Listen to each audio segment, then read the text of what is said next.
말씀은 1탄과 2탄으로 나누어져 있습니다. 오늘은 1탄을 하고 2주 뒤에 다시 제가 제 2탄을 준비했습니다. 이 시간에는 제가 주제가 뭐냐 하면 요나를 통한 우리에게 주시는 기별을 같이 연구할 것이고, 2주 뒤에는 많이 부족하지만 저의 간증을 곁들인 마지막 날 사건들과 우리의 준비에 대해서 제가 말씀을 준비했습니다. 오늘 특히 이 자리에 우리 학생들이 많이 앉아 있는데 정말 수업 시간에 교실에서 만나는 여러분들과 너무 다릅니다. 다르다는 이야기는 여러분들이 바뀐 게 아니고요, 제가 여러분들을 대하는 마음이 더욱더 바뀌었습니다. 제가 이 학교에 다시 오게 된 가장 큰 이유는 우리 학생들을 사랑하기 위해서 왔습니다. 우리 학생들을 저보다도 훨씬 더 귀하고 아름다운 모습으로 제가 모시고 섬기기 위해서 이 학교에 오게 됐습니다. 여러 가지 우여곡절이 많았는데요, 참 옛날에 비해서 간증거리가 참 많이 생긴 것도 같습니다. 우리 언젠가 다 이야기를 다 나눌 수 있었으면 좋겠습니다. 자, 오늘 같이 살펴볼 말씀은 여러분들이 너무나도 잘 알고 있는 요나 이야기지만은 약간 다른 시각으로 살펴보도록 하겠습니다. 주제대로 요나를 통해서 하나님이 쓰시고자 하시는 진정한 남은 자손의 모습을 좀 비추어 보도록 하겠습니다. 오늘 준비한 말씀 속에 넘어가는 장면들이 굉장히 많습니다. 그렇기 때문에 별로 잘생기지 않은 제 얼굴을 보지 마시고 화면을 보시면 순간순간 계속 바뀌는 화면들을 여러분들이 따라가셔야 됩니다. 그래서 같이 한번 살펴보도록 하겠습니다. 우리가 잘 알듯이 요나서의 시작은 하나님께서 요나를 느느웨로 가서 마지막 심판을 외치라라는 이야기부터 시작을 합니다. 그래서 이제 요나가 간다고는 하지만은 사실은 갈등을 많이 했겠죠. 자, 여기가 니느웨입니다. 아수르의 수도였고요. 결국 이 아수르 나라는 북방 이스라엘을 통치를 하게 되죠. 즉 이스라엘 민족들이 이 아수르의 식민지가 되는 겁니다. 거기에 수도였어요. 그러니까 아직까지 함락이 되기 전이죠, 그죠? 되기 직전입니다, 지금. 자, 이때 요나에게 방금 하나님께서 그렇게 말씀을 하셨던 거죠. 요나는 이제 딜레마에 빠졌던 겁니다. 왜 하필? 선한 곳도 아니고 그 악한 곳에 왜 하필? 그리고 왜 하필 납니까? 그리고 왜 하필 나 혼자 보내십니까? 아마 여러 가지 생각들이 많았을 것입니다. 그러면서 갈등을 했던 거죠. 쉽게 말해서 우리가 한일 합방을 통해서 일제 강점기가 있기 바로 직전에 만약에 나에게 하나님께서 너 일본에 가서 복음을 좀 전하거라, 그렇게 말씀하셨다면 제가 정말 제가 갈게요 자신 있게 나섰을까 생각을 해봅니다. 왜냐하면 너무 우리 한국 사람의 마음속에는 일본이라는 그 존재 자체가 굉장히 부담이죠. 일본에게 복음을 전하라고 우리나라를 집어삼키기 위해서 그렇게 나를 힘들게 하고 우리나라를 정말 이렇게 힘들게 하는 그런 나라인데 그곳에 가서 복음을 전하라고요? 하나님 왜 이러십니까? 정말 힘듭니다. 이 생각을 해보면 우리가 요나의 마음을 조금 눈치를 챌 수 있겠죠. 굉장히 힘든 결정이었을 겁니다. 자, 그래서 느느웨는 악독함이 가득하여 오히려 구원보다는 멸망시키는 게 당연한 것이다라고 요나의 마음속에 생각이 들었을지도 모르겠습니다. 그러면서 하나님이 왜 이러실까? 그래, 맞아, 다시스에도 복음이 필요하지. 느느웨도 그렇지만은 사실은 니느웨보다 다시스가 훨씬 더 도움이 필요할지도 몰라. 그래서 내가 니느웨가 아닌 다시스로 가서 하나님의 일을 열심히 잘 해낸다 그러면은 분명히 하나님께서는 용납하실 거야. 아니 어쩌면 또 칭찬하실지도 모른다. 이런 생각이 요나의 마음속에 들었을지도 모릅니다. 사실 다시스가 좋아서 갔겠습니까? 니느웨가 싫었던 거겠죠. 니느웨가 싫어서. 자, 그래서 이제 요나는 욥바 항구로 내려갑니다. 예루살렘에서 약 65km 정도 떨어진 욥바 항구까지 내려가는 그 길 동안 요나는 마음속에 수많은 생각들이 교차되었을 겁니다. 불안했겠죠. 지금 요나는 다시스로 가는 배를 타기 위해서 욥바로 가고 있는 거죠. 내가 이래도 될까? 하나님이 그래도 용납하실까? 긴가민가하는 마음이 있었을 겁니다. 그러면서 65km를 걸어 내려가면서 수많은 생각들에 휩싸여서 정말 어떻게 시간이 지나가는 줄 모르고 내려갔을 겁니다. 아, 이래도 될까? 우리도 그런 적이 있습니까? 우리도 살다 보면 아, 이게 아닌데, 아니면 좀 내 마음이 좀 불편한데 싶지만은 그걸 여전히 고수하는 경우가 우리도 많죠. 정말 내가 이래도 될까? 자, 요나가 그랬을 것입니다.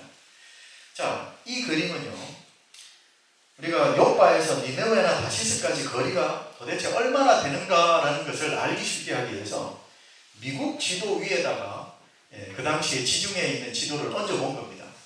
미국 지도를 생각하면 조금 더 이해가 쉽겠죠. 자, 그래서 욥바 찾으셨어요? 자, 욥바가 오른쪽 밑에 있죠. 자, 여기에서 니느웨까지 거리는 약 885km. 그 서울에서 부산까지가 한 450km 되죠. 그러면 한 2배 정도의 거리입니다. 2배 정도의 거리를 배를 타고 가는 거죠. 자, 그 정도 거리입니다. 그런데 다시스까지 거리, 자, 4023km. 몇 배입니까? 예, 빨리 수학 계산 딱 나와야죠. 5배. 5배의 거리, 아주 먼 곳으로 배를 타고 가야 돼요. 멀어도 너무 멀죠. 그죠? 자, 그런데 이렇게 다시스가 먼 곳이기 때문에 배가 별로 없었어요. 1년에 한 편 아니면 2편. 굉장히 배편이 드물었다고 그랬습니다. 그래서 요나는 처음에는 마음이 불편해서 이래도 될까? 내가 하나님의 명령을 거역하고 지금 내 마음으로 지금 가는 건데 이래도 될까? 불편했지만은 마침 항구에 가니까 1년에 한 편, 2편밖에 없는 배가 딱 있는 겁니다. 마침. 아하. 마음에 어떤 생각이 들었을까요? 그럼 그렇지. 그럼 그렇지. 그거 봐. 내가 다시스로 간다 그래도 하나님이 용납하시는 게 맞아. 이런 생각이 들지 않았겠습니까? 마침 배가 있으니. 1년에 한두 편 있을까 말까는 그 배가 마침 있으니. 우리도 이런 적이 있죠. 그죠? 우리도 이런 적이 있습니다. 아마 요나는 신명기 31장 8절에 있는 이 말씀이 생각났을지도 모르겠습니다. 다 같이 한번 읽어볼까요? 시작. 여호와 그가 내 앞에 가시며 너와 함께하사 너를 떠나지 아니하시며 버리지 아니하시리니 너는 두려워 말라, 놀라지 말라. 이 말씀이 떠오르면서 요나는 나름대로 마음속에 자신감을 얻었을지도 모르겠습니다. 자, 배를 타고 자, 이제 요나는 자기 방식대로 하나님의 일을 하고 싶었던 것 같습니다. 하나님은 그래도 다 용납하실 거라고 생각했기 때문에 이제 요나는 배 밑바닥으로 가서 이제 편히 잠을 자는 겁니다. 자, 그런데 우리가 잘 알다시피 드디어 폭풍이 몰아치기 시작하고 배가 뒤집힐 듯이 출렁거리고 있죠. 자, 이럴 때 이제 이 부분을 제가 좀 살펴보고자 합니다. 그 배에 타고 있던 사공이 두려워하여 각각 자기의 신을 부르고 라는 이 부분에서 제가 눈길이 멈췄습니다. 그렇게 하면서 또 배를 가볍게 하기 위해서 그 가운데 물건들을 바다에 던지니라. 자, 각각 자기의 신을 불렀다. 오늘날로 치면 절에 다니는 분들은 불경을 외웠을 거예요. 교회 다니시는 분들은 하나님을 찾았을 거고, 힌두교 다니시는 분은 또 나름대로 자기의 그죠? 뭔가 종교 행위를 했겠죠. 각자 자기의 신을 불렀다는 이야기입니다. 자, 이것이 오늘날 비슷한 모습으로 지금 전개되고 있습니다. 자, 여기 보시면은 지금 전 세계적인 기후 재난들이 일어나고 있죠. 근데 여러분들 기억나시나요? 사실 우리가 코로나 기간 동안에, 코로나19가 있던 기간 동안에 우리 마음속에 이런 자연재해들이 있었나요? 뉴스에 항상 이게 나왔었나요? 아니죠. 코로나19가 있을 때만 해도 이러지 않았어요. 즉, 코로나19가 끝나고 난 다음에 굉장히 본격화되어진 것입니다. 이것도 굉장히 이례적인 일 아닙니까? 그죠?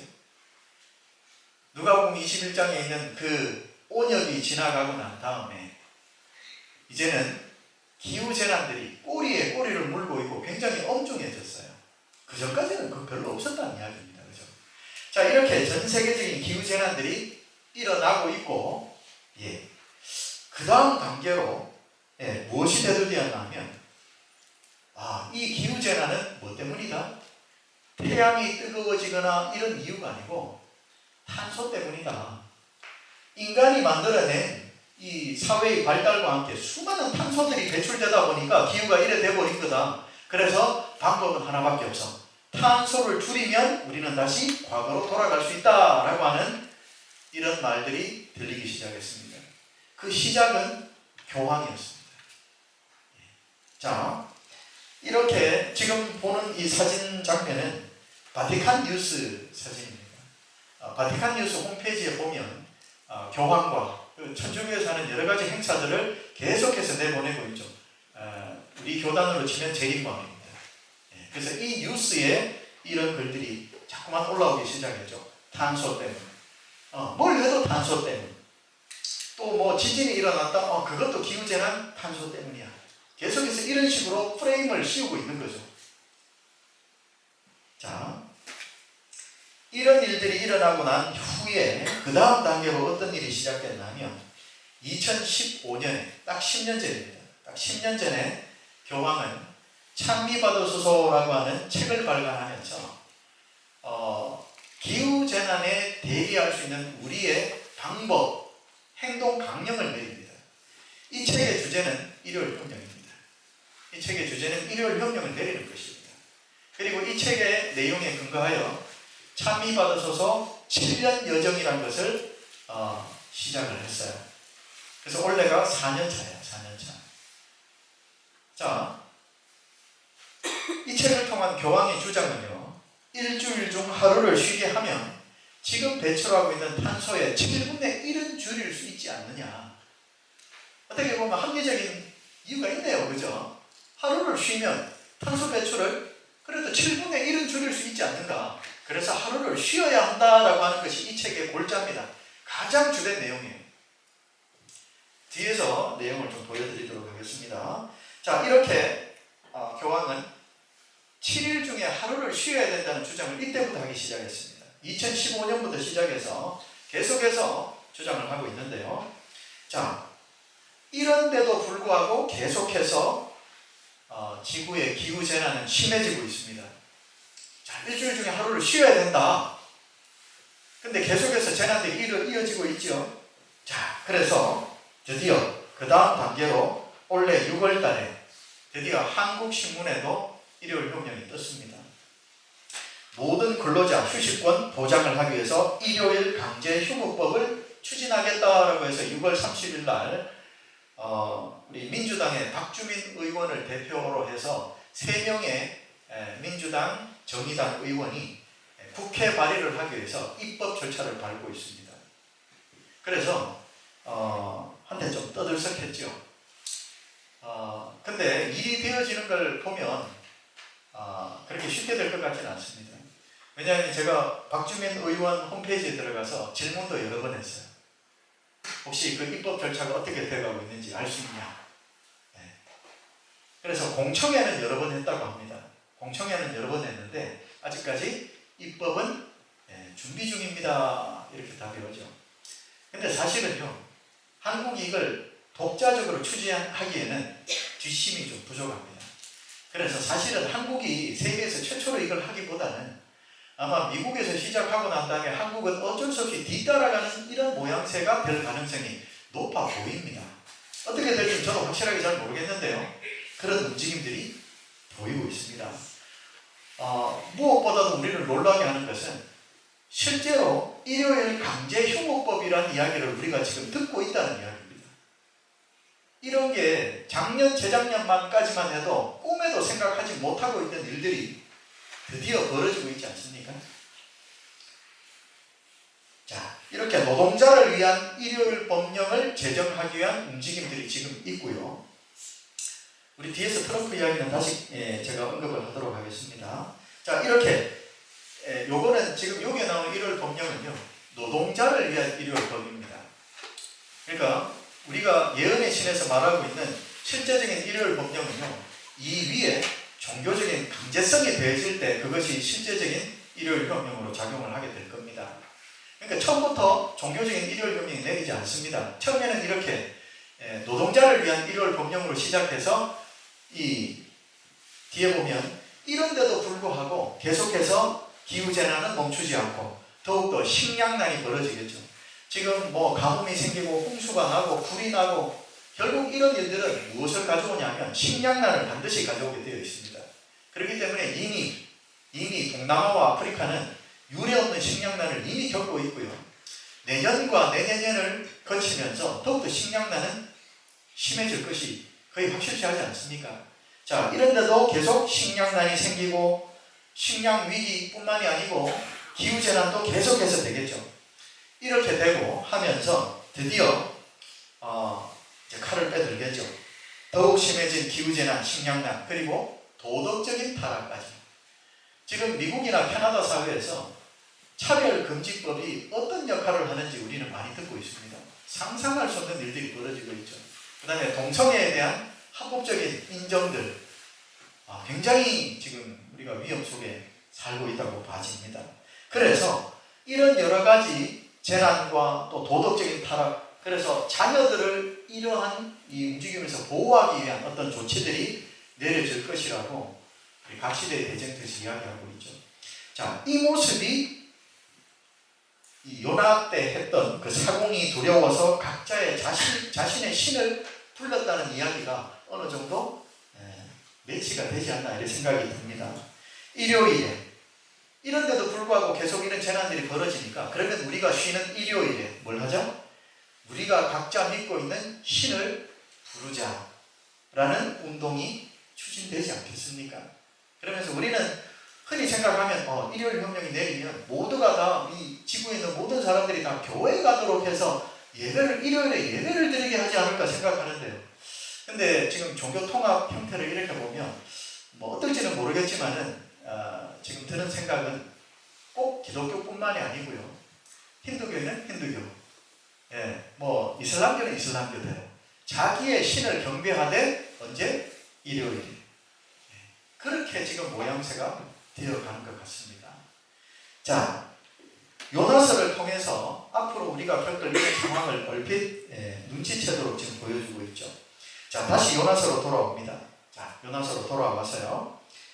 자, 요나가 배 밑층에서 잠을 자고 있는데 이제 찾으러 오죠. 선장이 와서 밑바닥에서 자고 있는 요나를 깨우면서 너 지금 뭐 하고 있는 거야? 지금 세상이 지금 이렇게 돼서 기후재난이 있고 식량이 부족해서 내전이 일어나고 전쟁이 일어나고 있는데 너 지금 뭐 하고 있는 거야? 나와. 그래서 제비를 뽑죠. 가장 성경적인 방법, 제비를 뽑죠. 자, 이 제비를 뽑을 때 우리는 그 뒷내용을 보지 않아도 누가 걸릴 걸 뻔히 알고 있습니까? 요나가 걸릴 게 뻔하죠. 그죠? 그러면 앞으로 이 기후재난의 원인을 찾을 때 결국 누구를 찾아내겠습니까? 하나님의 계명을 지키며 하나님의 품성을 담고 있는 마지막 남은 자손을 찾아내지 않겠습니까? 100% 이 사람들이 찾아질 겁니다. 다른 사람들이 아니고요. 유독 이 사람들만 찾아지게 될 것입니다. 요나서를 통해서 하나님께서는 그걸 미리 예시로 보여주시는 것 같습니다. 곧 제비를 뽑으니 제비가 요나에게 당한지라. 앞으로도 남은 백성이 정확하게 찾아질 겁니다. 자, 사탄의 목적은 한 가지. 사탄의 목적은 남은 자손 찾아내는 것. 이거 하나밖에 없습니다. 루스벨은요, 하늘에 있을 때는 하나님 다음 가는 능력자였어요. 사람의 마음까지도 조정하지 않습니까? 그죠? 자, 우리 찬미받으소서 내용을 한번 보겠습니다. 찬미받으소서 237장에 있는 내용입니다. 자, 주일 성찬례 참여는 특별한 중요성을 지닙니다. 주일 예배를 이야기하는 겁니다. 일요일 예배. 자, 일요일 예배는 중요하다. 이렇게 운을 띄우고요. 주일은 유다교의 안식일처럼 이제 안식일 이야기를 하죠. 우리가 하나님과의 관계, 우리 자신과의 관계, 다른 피조물과의 관계, 세상과의 관계를 치유하는 날로 지내야 됩니다. 그러니까 주일을, 일요일을 안식일처럼, 성경에 나오는 안식일처럼 지내라. 자, 이렇게 이야기를 하면서 주일은 부활의 날, 새 창조의 첫날이고요. 주일은 인간이 하나님 안에서 누릴 영원한 안식을 선포하는 날이다 라고 해서, 여기에서 교황은 이 찬미받으소서 책 이 항목에서 처음으로 일요일이 안식일이다 라는 것을 공식화했습니다. 이때 이후로 일요일, 그러니까 이 세상 사람들이 말하는 안식일이라 그러면 다 일요일로 생각하게 된 겁니다. 그래서 조금 내용을 볼까요? 안식일 율법은 일곱째 날에 일하는 것을 금하였습니다. 성경에 보면 일곱째 날 일하는 거 안 된다 그랬잖아요. 그래서 이는 너희가 소와 나귀가 쉬고 여종의 아들과 이방인이 숨을 돌리게 하는 것이라, 이렇게 이야기하면서 쉽게 말해서 성경에 안식일에 일하지 말라고 했으니까 일요일에도 일하면 안 된다라는 주장을 교황은 공식적으로 이때부터 하기 시작했습니다. 그래서 수많은 개신교가 이를 따라가고 있죠. 전에는 개신교에서는 그냥 일요일은 부활의 기념일이다 이렇게 했지만은 안식일이라는 말을 쓰지 않았어요. 그런데 여기서 보면, 자, 이 책은 기독교 출판사인 생명의 말씀사에서 나온 주일이라는 책입니다. 일요일 교회죠. 자, 여기 보면 주일이라는 말 밑에 거룩한 안식일이라고 언급하고 있죠. 자, 밑에 있는 부분을 좀 확대해 보면, 오늘날 안식일 괄호해 놓고 주일이 무너지고 있다. 나름대로 일요일이 좀 사람들 마음속에서 사라지고 있다는 주장을 하면서 거기에다가 안식일이라는 표현을 쓰고 있죠. 그러니까 이 표현은요, 천주교에서 시작한 것뿐만이 아니고 지금 개신교에서도 안식일 그러면 다 일요일로 알고 있습니다. 그러니까 이 단계가 이미 지나갔어요. 이미 지나갔고 지금은 이 다음 단계가 진행 중이죠. 자, 여기 보시면 EWTN이라는 게 있습니다. 이게 뭐냐면 카톨릭에서 운영하는 세계 최대의 네트워크입니다. 카톨릭에서 운영하고 여기는 신문, 잡지뿐만이 아니고 TV 방송국까지 다 포함되어 있습니다. 굉장히 어마어마한 카톨릭 방송 매체입니다. 자, 이 방송 매체 종류에 보면 CNA라고 있습니다. 이 CNA는 Catholic News Agency라고 해서 카톨릭의 공식 뉴스 사이트입니다. 이거는 교황청이 직접 관리를 하는 뉴스 사이트인데요. 이제 CNA, 즉 교황청에서 직접 발표하는 내용들을 여기에서 우리가 다 볼 수가 있습니다. 저만 보는 게 아니고 누구나 다 검색해서 들어가면 다 볼 수 있어요. 다 공개되어 있습니다. 자, 이 내용에 보면, 자, A New Sabbath라는 글이 올라와 있습니다. 자, 이 글을 한번 보면요, 새로운 안식일, 이런 제목이죠. 자, 그래서 이 안식일 내용에 보면요, 자, 요 중간쯤에 만약 안식일이 토요일이었었다면, 이렇게 운을 띄고 있죠. 이 말은, 즉 안식일은 토요일은 아니지만 만약에 안식일이 토요일이라면, 이런 식으로 운을 떼는 거죠. 다른 말로 하면, 즉 오늘날의 안식일은 토요일이 아니다라는 이야기를 하고 있는 거죠. 만약이라고 했기 때문에, 그죠?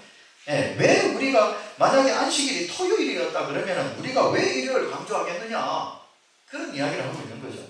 토요일에서 일요일로, 안식일에서 주일로 옮긴 것은 예수께서 죽음에서 부활하신 것과 밀접한 관련이 있습니다 라고 해서 옮겼다고 이야기를 하고 있죠. 자, 그러면서 또 뭐라고 그럽니까? 자, 밑에 보면 예수님이 부활하신 날은 단지 첫째 날이 아니라 여덟째 날이다. 이게 또 뭘 의미할까요? 일곱째 날엔 첫 번째 창조를 완성하고 여덟째 날에는 두 번째 새로운 창조를 하겠다, 이런 이야기를 하고 있죠. 창조주 외에는 하지 못하는 이런 창조한다는 이야기를 지금 천주교에서 하고 있습니다. 두 번째 창조다. 일요일이 두 번째 창조다. 자, 밑으로. 자, 이 내용을 전체적으로 요약해보면 이런 내용입니다. 자, 더 이상 토요일은 안식일이 아니다. 안식일은 토요일에서 일요일로 바뀌었다. 자, 그 다음에 일요일은 첫째 날일 뿐 아니라 여덟째 날이다. 일요일은 새 창조를 시작하는 날이다 라는 것이 이 글의 골자입니다. 자, 그러면 갑시대의 대쟁투 590페이지를 좀 보겠습니다. 자, 갑시대의 대쟁투 이 글은요 1858년에 기록됐어요. 거의 150년이 지난 오늘날 우리가 살고 있죠. 자, 여기 보면 사탄은 아직 준비되지 아니한 영혼들을 자기의 수확물로 거두어들이기 위하여 천재지변을 통해서 일한다. 기우제란 이야기죠. 정말 1858년에도 이런 모습이었을까요? 아닙니다. 150년 전에 오늘날에 일어날 이 천재지변, 기후재난들을 미리 예언하고 계셨던 거죠. 정말 저는 이 내용을 보면서 정말 놀라지 않을 수 없습니다. 정확하게 지금 예언들이 성취되고 있는 거 아닙니까? 그죠? 자, 이 밑에 보면 사람들이 일요일 안식일을 범했으므로 하나님의 진노를 받고 있다는 것과 그 죄가 재난을 일으켰으므로 일요일 준수를 엄격하게 강요하기 전에는 재난이 그치지 않을 것이라고 주장하는 것이다. 사탄이 이렇게 주장한다는 거죠. 지금 지구에 닥치고 있는 기후재난들은 다 뭐 때문이다? 일요일을 예배일로 지키지 않았기 때문이다 라고 주장할 것이다. 각시대 대중주의 이야기하고 있는 거죠. 이 속에도 보면 사람들이 일요일 안식일을 범했으므로 이렇게 되어 있어요. 근데 1858년에 사람들이 일요일을 안식일이라고 불렀나요? 아닙니다. 이건 요즘 일어나고 있는 일 아닙니까? 그러니까 이것도 이미 예언이 되어 있는 내용입니다. 사탄이 일요일을 안식일이라고 속일 것까지도 이미 예언이 되어 있었던 겁니다. 그것이 지금 우리에게 드러나고 있는 것입니다. 자, 이것은 이 트럼프가 지금 이제 대통령에 당선이 됐죠. 쉽게 말해 트럼프의 공약집입니다. 프로젝트 2025라는 공약집인데, 자, 이거는 누가 만들었냐면 미국의 보수단체, 즉 공화당이죠. 보수단체에서 그 중에서도 가장 유력한 보수단체가 헤리테이지 재단이라고 있습니다. 한국인에게도 아주 익숙하게 알려진 재단이죠. 헤리테이지 재단에서 900페이지 넘는 분량으로 만들어낸 것입니다. 한때 트럼프가 민주당으로부터 공격을 많이 받고 그럴 때는 나는 프로젝트 2025 모릅니다 라고 거짓말도 하고 그랬었는데, 결국 트럼프는 이 단체에서 당선시킨다고 봐야 되죠. 자, 그런데 여기에서 말한 이 공약집 내용 속에 일요일 법령이 들어가 있습니다. 일요일 법령이 이 속에 있어요. 그리고 이 속에서 찾아낼 때 Sunday Law 이런 식으로 단어를 주면 검색이 안 됩니다. 안 나와요. 뭐라고 검색어를 줘야 나오냐면 Sabbath Day라고 검색어를 줘야지 찾아집니다. 제가 이 930페이지 되는 분량을 다 받겠습니까? 못 봐요. 제가 어떻게 그거 다 읽습니까? 그래서 구글에서 제가 단어 검색을 하죠. 단어 검색을 하는데 처음에는 말 그대로 진짜 썬데이라는 말로 계속 검색을 했어요. 나오지 않습니다. 썬데이로는 아무것도 찾아지지 않아요. 그런데 세버스 데이라고 찾았을 때 무서운 내용들이 찾아졌어요. 자, 공약집에 왜 세버스 데이가 나오겠습니까? 공약집에 왜 안식일 언급이 나와야 되죠? 굉장히 이상한 일이 벌어지고 있는 거죠. 자, 이 공약집 589페이지입니다. 589페이지에서 그 내용을 찾았습니다.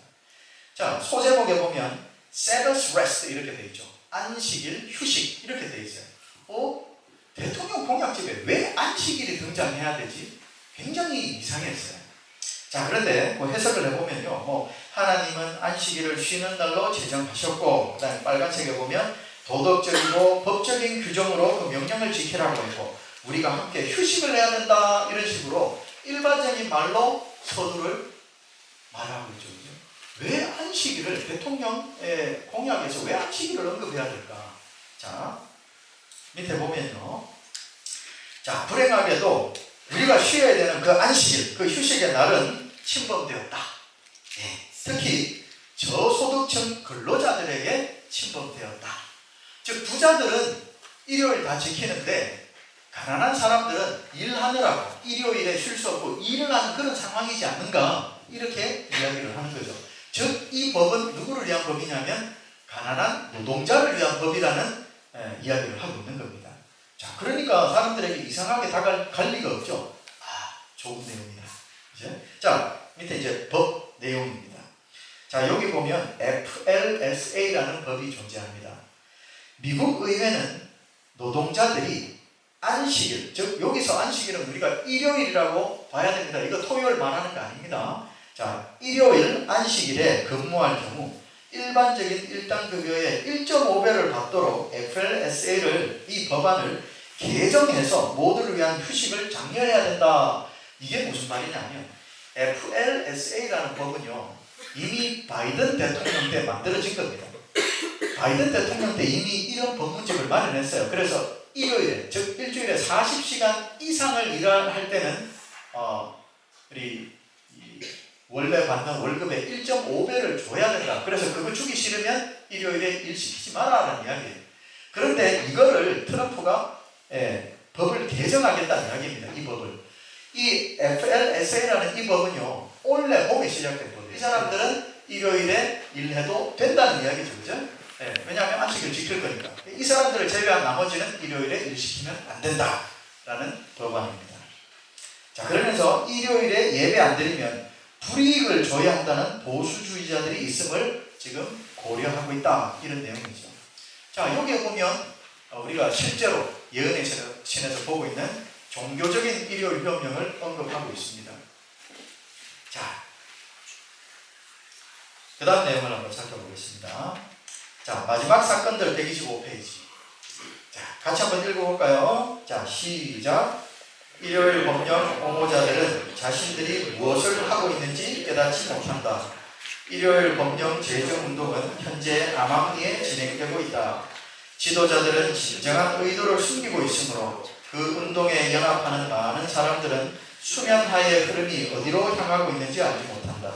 그들은 맹목적으로 일하고 있다. 쉽게 말해 지금 일요일 법령을 추진하고 제정하고 있는 사람들조차도 자기가 뭘 하고 있는지 모른다 그랬습니다. 그냥 자기 나름대로의 생각을 가지고 할 뿐이지 이게 뭘 의미하는지 모른다고 그랬어요. 자 그러면 굉장히 중요한 내용을 하나 제가 소개해 드리려고 합니다. 역시 카톨릭 공식 홈페이지에 나오는 뉴스 내용입니다. 자, 이 내용을 보면요, 아주 깜짝 놀랄 일이 등장합니다. 자, 제목은 안식일 또는 주일 이랍니다. 벌써 제목만 봐도 대충 무슨 내용이 나올지 좀 감이 잡히시죠?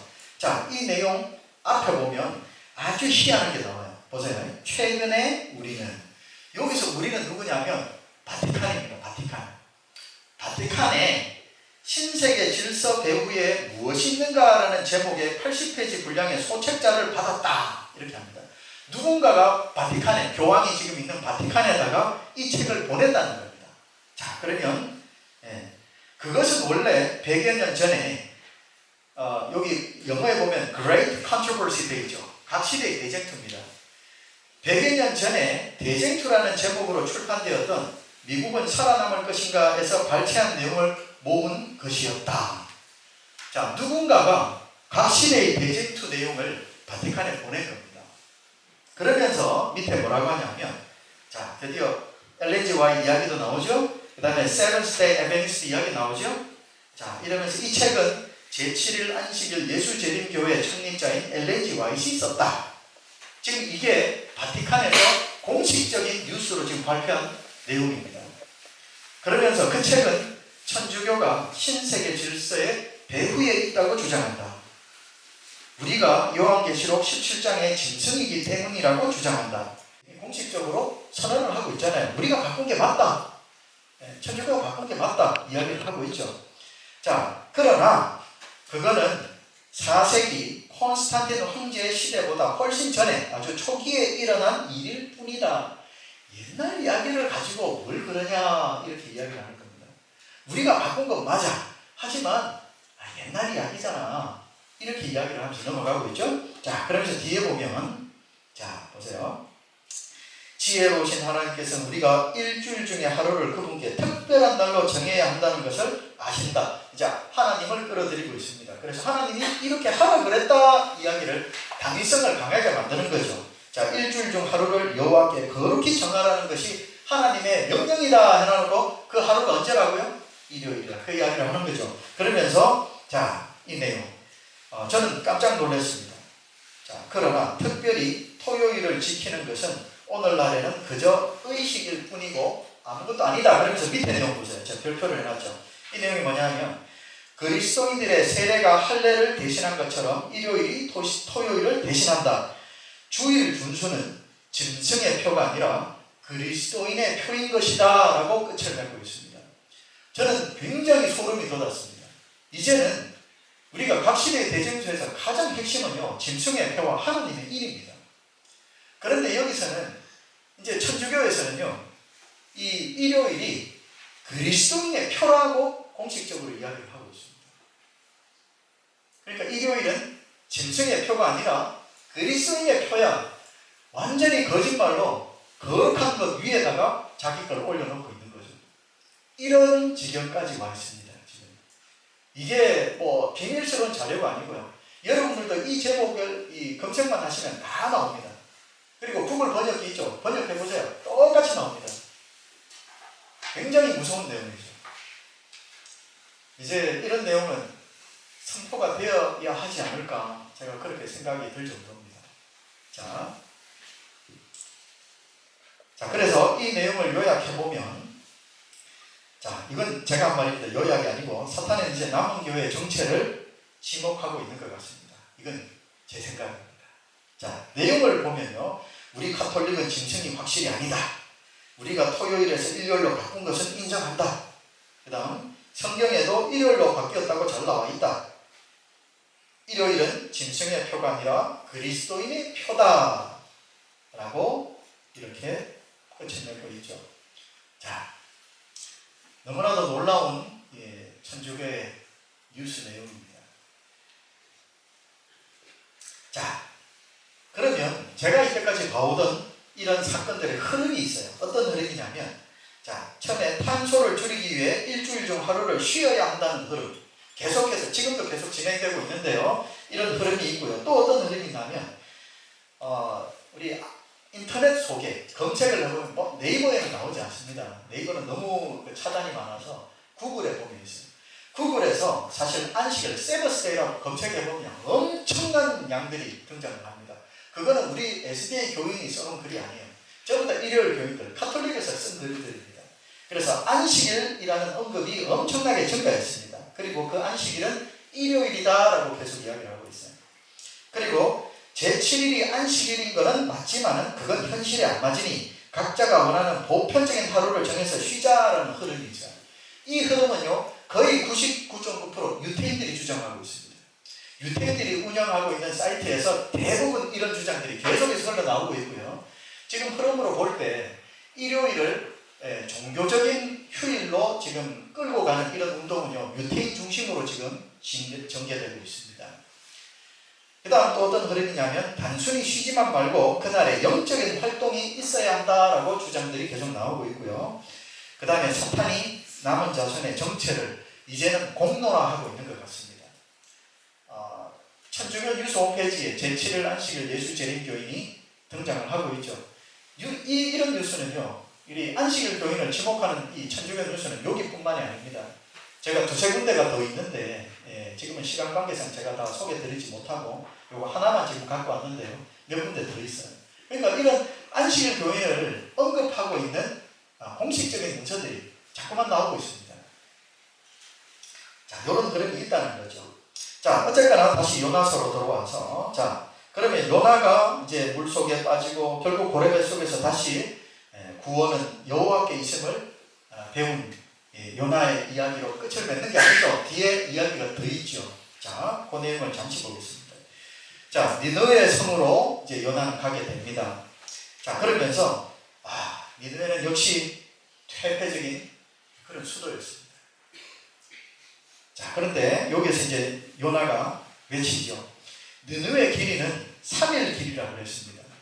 우리 예천은 한 30분 길입니까? 예, 예천 읍내는 30분이면 끝에서 끝까지 걸어가면 되죠, 그죠? 예, 근데 느느웨는 3일 길, 3일 길을 걸어가야 되는 그 정도 넓이였다 그러죠. 근데 요나는 딱 하루만 외칩니다. 그 마음속에는 여전히 이 느느웨는 복음이 아니라 심판이 내려져야 되는 곳이라는 생각을 요나는 여전히 갖고 있었던 것입니다. 자, 그러면서 하루만 외쳤는데도 불구하고 이상하게도 온성이 다 뉘우치고 회개를 하게 되죠. 자, 이제 요나는 뿔이 날 대로 난 거죠. 그래서 이 언덕 위에 숨 동편에 올라가서 초막까지 치고 뭘 합니까? 이제 구경하는 거죠. 하나님이 멸망시키는 장면을 구경하는 것입니다. 이것이 어떻게 보면 마지막 시대의 남은 자손, 특히 세천사의 기회를 전해야 되는 남은 자손에게 닥칠 수 있는 큰 위험이 아닐까 생각합니다. 이미 세상 사람들, 안식을 안 지키는 사람들, 하나님을 잘 모르는 사람들, 결국 멸망당할 것. 우리가 그렇게 생각하고 있지 않을까? 그렇게 가만히 생각해 봅니다. 그러면 나는 안전할 거야. 이제 앞으로 망할 세상들 어떻게 보면 기대하고 있는지도 모르죠. 그죠? 우리가 이런 마음을 가질 위험성이 충분히 존재한다는 이야기입니다.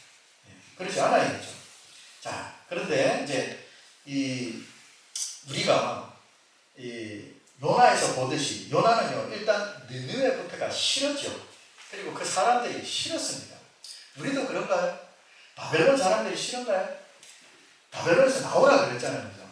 하나님을 모르는 그 사람들 싫은가요? 마음속에 이미 그게 있어요. 그 사람들이 싫고 그 대도시가 싫고, 그리고 그 당시 인기 있었던 선지자였는데 예언이 만약에 안 이루어지면 요나는 자존심을 구긴다 아닙니까? 그래서 하나님 앞에 막 대들고 그러죠. 자, 자기 생각대로 선교 일을 하고 있으면서 하나님이 승인해 주기를 바라고 있는 그런 모습, 어쩌면 우리가 이 길을 갈지도 모릅니다. 그러지 않기 위해서 우리는 하루하루 살펴봐야 돼요. 자, 이 부분은 넘어가겠습니다. 자, 이렇게 박노쿨 이야기까지 해서 요나서는 끝이 납니다.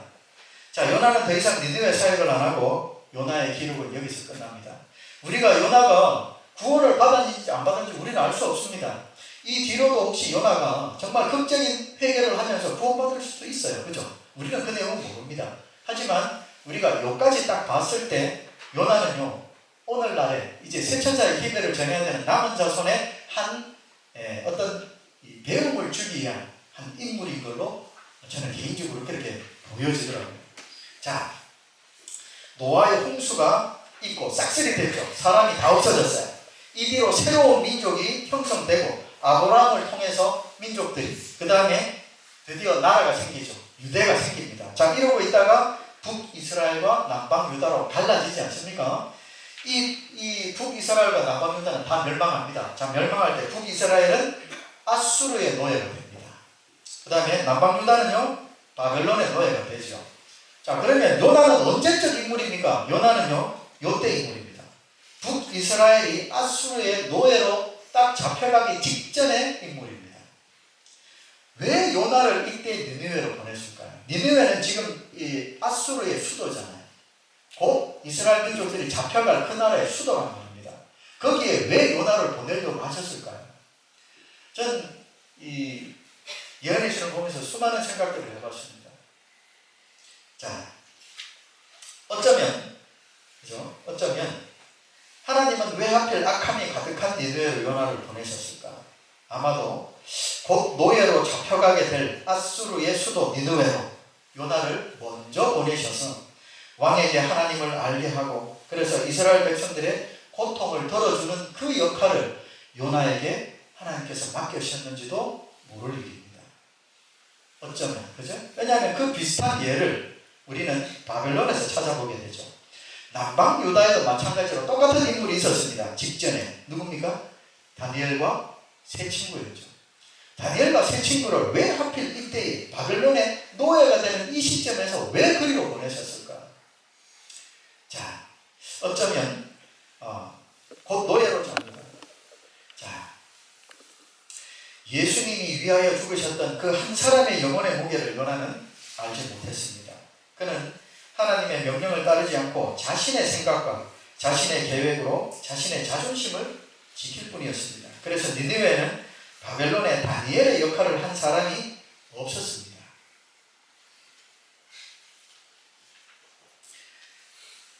예수님이 승천하실 때 그 자리에 모여서 예수님의 승천을 직접 목도한 사람은 500명이었습니다.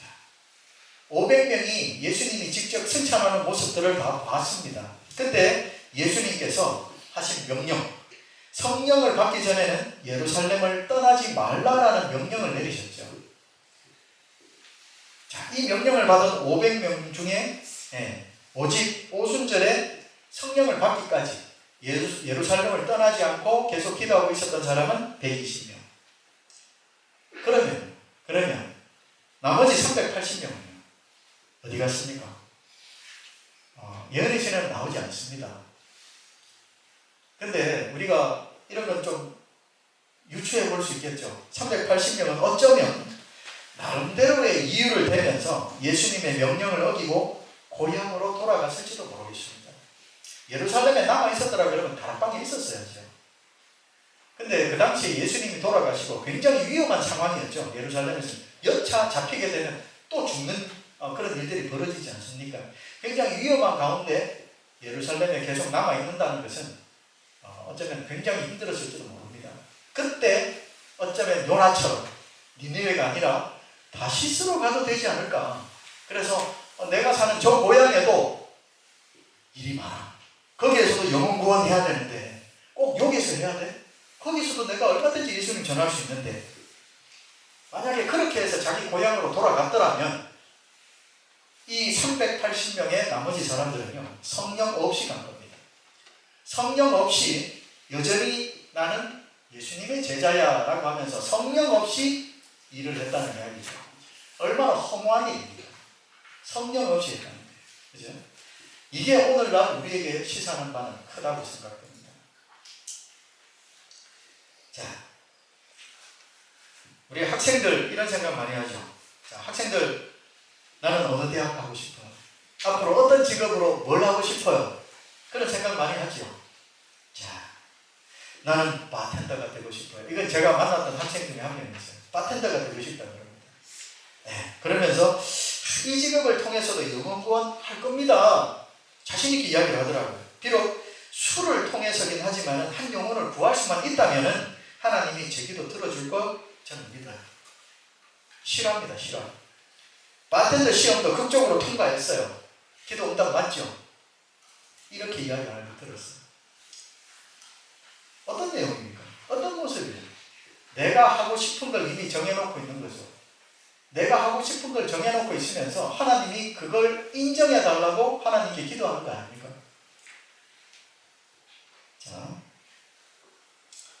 자, 이것도 저에게 많은 이야기들을 해오신 분 중에 한 분입니다. 아직은 때가 아닌 것 같아요. 나중에 언젠가 일요일 법령이 내려졌다라고 대청에서 발표를 하는 그날이 오면 그때 직장을 정리할까 기도 중입니다. 그러면서 남은 백성이 완벽하게 준비될 때까지는 재림이 미루어지는 거라고 들었는데 남은 백성에게 은혜의 시기가 있는 거잖아요. 그렇기 때문에 그때부터 제대로 잘하면 되는 거 아닌가요? 라고 많은 분들이 저에게 말씀하시는 걸 들었습니다. 정말 이렇습니까? 자, 또 어떤 분은 이렇게 말씀을 하셨어요. 자, 다들 시골로 가면 도시 전도는 누가 하지요? 아직은 제가 직장일 때문에 전도할 시간은 못 내지만은 아마 하나님이 나중에 도시에 살고 있는 저 같은 사람을 쓰실 겁니다. 영혼 구원하라고요. 자, 그러면서 혼자 살겠다고 시골로 도피하는 건 이기적인 신앙입니다. 서울에 있다가 나중에 꼭 필요하다면 용인이나 수원 정도로 옮길 생각은 있어요. 대도시에서 소도시로 가라고 하셨잖아요. 그래서 이렇게 이야기하시는 분도 제가 만났습니다. 정말 예언의 신에 도시에 살면서 도시 전도하라고 그러십니까? 그럴 사람도 있을 겁니다. 그죠? 특별히 우리 이 목양자 같은 경우에는 아마 그래야 될 사람들도 많이 있을 것 같아요. 근데 예언의 신에는 다 가까운 도시 근교의 시골에 살면서 도시로 전도 나가라 그랬죠. 자, 어쨌거나 이분도 내 형편에 맞추고 있는 거죠. 자, 이런 분도 있어요. 제 품성이 아직은 아닌 듯 보이지만은 늦은 비 성령을 매일 제가 구하고 있습니다. 그때는 제가 지금은 비록 이렇지만 호련히 변해서 더 이상 죄 안 짓는 품성으로 고정되는 거 맞죠? 제가 설교에서 들었습니다. 이렇게 이야기를 하세요. 그러면서 하나님을 믿는 순간 이미 구원받은 거라고 했으니까 확실히 구원은 보장받은 거죠. 제가 큰 걱정은 안 하는데요. 죄는 계속 반복하고 있지만 인간적인 한계를 인정하는 것, 그게 참 믿음입니다. 이렇게 말씀하시는 분도 제가 만났습니다. 어떻게 보면 그럴듯하면서도요, 성경에 이렇게 구원된다고 한 부분이 어디 있습니까? 근데도 이렇게 생각하시는 분들이 많습니다. 자, 차분히 한번 생각해 봅시다.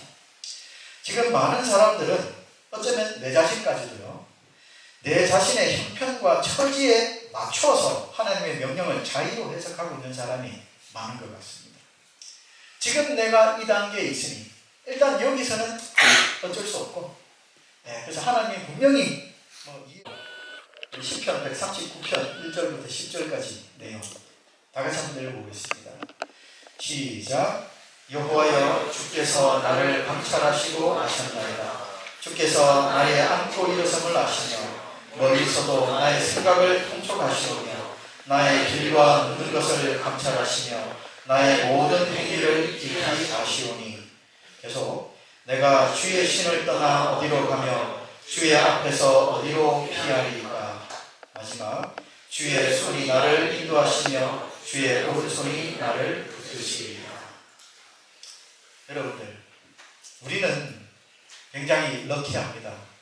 아마 우리가 살아있을 때 재림을 맞이할 것 같습니다. 다들 그렇게 믿으시죠? 그러면 우리는 지금 어떻게 살고 있어야 됩니까?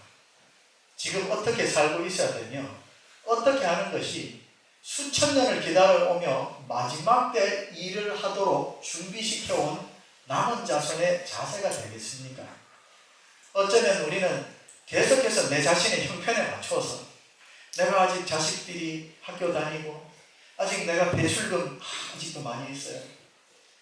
그 갚으려고 그러면은 아직까지는 좀 안식일이 조금 걸리긴 하는데 직장은 계속 거기를 다녀야 되고, 어떻게 보면 우리는 계속해서 내 형편에 맞게 하나님의 기별을 해석하고 있는지도 모릅니다.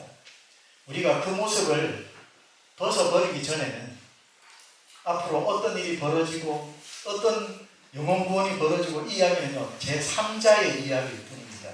우리는요 당사자가 돼야 돼요. 어디에서 어떤 성령 운동이 일어났다더라, 재림 운동이 시작되어서 엄청난 물결이 일어난다더라, 소문만 듣고 있어서는 안 되죠. 내가 당사자가 돼야 됩니다. 딴 사람이 그걸 하고 있는데 나는 그 소식을 전해 듣기만 하면서 좋겠다, 잘됐다, 근데 나는 힘들겠어, 나는 아직 조금만 더, 하나님 조금만 더 기다려 주실 거죠. 계속 이러고 있을 건지, 우리는 계속해서 기도하면서 그때를 위해 우리가 준비해야 되지 않겠습니까?